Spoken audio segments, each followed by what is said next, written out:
Praise the Lord. दोस्तों, हम आपका स्वागत करते हैं आज रात की प्रार्थना में।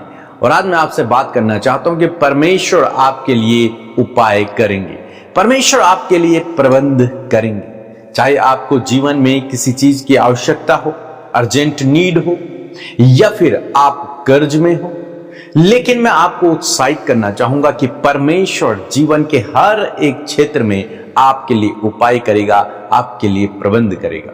वो अपने महिमामय धन से आपकी हर एक घटी कमी को पूरा करेगा। यदि आप विश्वास में हैं और उसके पीछे चल रहे हैं तो यूं समझ लीजिए कि समय समय पर परमेश्वर आपके लिए प्रबंध करेगा। आप जब सुबह उठेंगे, आप जब चलेंगे, कोई छोटा काम करेंगे, आप नहीं जानते कि परमेश्वर उसी के द्वारा आपके जीवन में कैसा बड़ा काम कर देगा, आपके लिए प्रबंध कर देगा, आपके लिए उपाय कर देगा। हो सकता है आज कुछ ना हो, लेकिन हो सकता है कल की सुबह आपके पास बहुत कुछ हो सकता है अभी कुछ नहीं है, जॉब भी नहीं है, लेकिन हो सकता है कल परमेश्वर आपके लिए एक बहुत बेस्ट जॉब या फिर बिजनेस या फिर रोजगार आपको दे।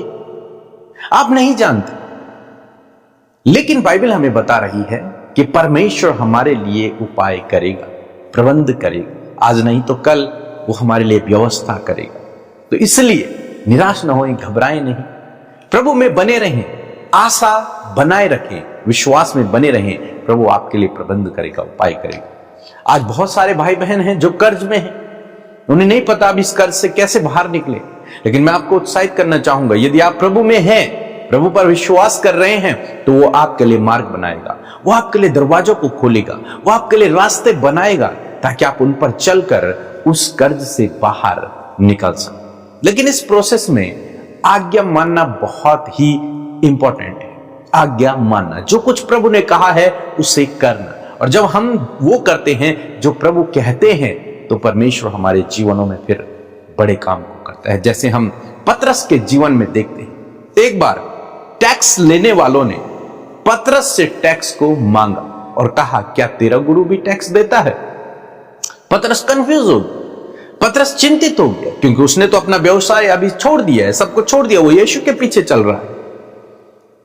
तो अगर हम देखें तो वो सोच रहा होगा कि मैं कैसे अब टैक्स भरूं अपने बदले का, मैं तो कोई काम ही नहीं कर रहा हूं, मेरे पास तो कोई इनकम का साधन नहीं है। एक तरीके से वो उस समय बेरोजगार, तो वो प्रभु के पीछे चल रहे हैं, बस मैं कहां से टैक्स भरूं, कैसे, और नहीं भरूंगा तो ये मुझ पर कार्रवाई करेंगे, हो सकता है मुझे जेल खानों में डाल दें।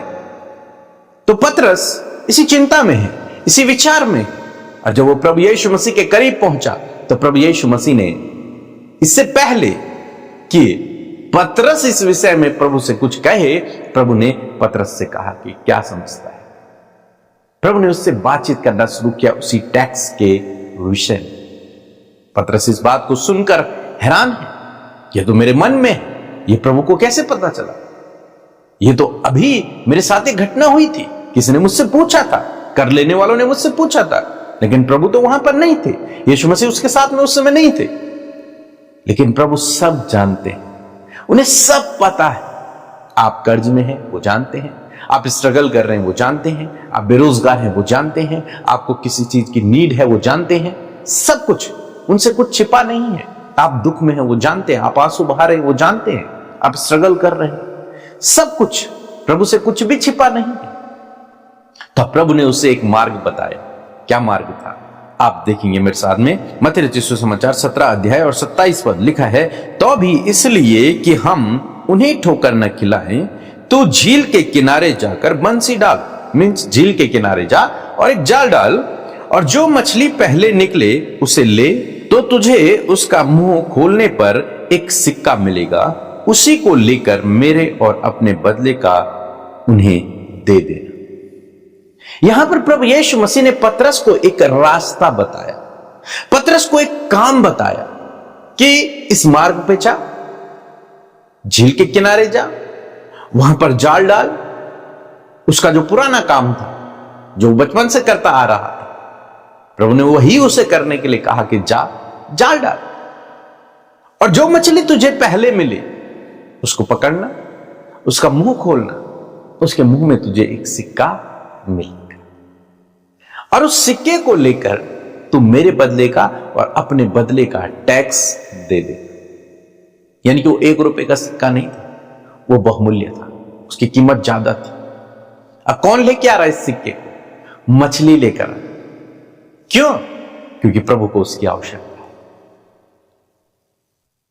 आप जानते हैं कि जब आप प्रभु की आज्ञा को मानते हैं, यदि पतरस कहता है प्रभु ये कैसी बात कर रहे हो आप, मछली को बेचकर पैसे आते हैं, उसके मुंह को खोलकर नहीं। वो एक्सक्यूज दे सकता था, लेकिन उसने कहा नहीं, जैसा प्रभु ने कहा वैसा ही उसने किया। और जब उसने वैसा ही किया, वो साधारण सी बात थी पतरस के लिए।